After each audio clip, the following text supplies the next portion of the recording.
Darkness sparks inner fire.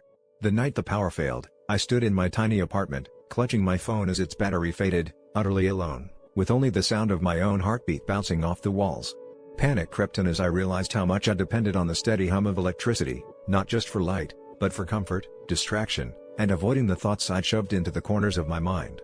With no screen to scroll and no music to drown out the silence, I was left face to face with everything I'd been running from. The missed chances, the broken dreams, and the fear that maybe I was just stuck.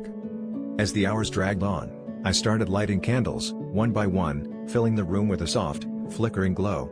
Something strange happened in that forced quiet. I finally heard my own voice again. I remembered stories I wanted to write, dreams I'd shelved because they seemed too risky, and the parts of myself that only surfaced in the absence of noise.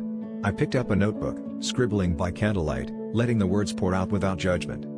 What began as a terrifying night of darkness transformed into a turning point. I realized I'd been living life dimmed, waiting for the right conditions that never came. The blackout didn't just steal my light, it gave me the chance to spark my own. I stayed up until dawn, doggedly mapping out a plan to chase the things I'd always talked myself out of, vowing that when the lights came back, I'd be ready to shine for real. Now, every time things get dark, literally or otherwise, I remember how losing the familiar can hand you the keys to your own ignition. Sometimes, you need the world to go dark so you can see the fire you've had inside you all along.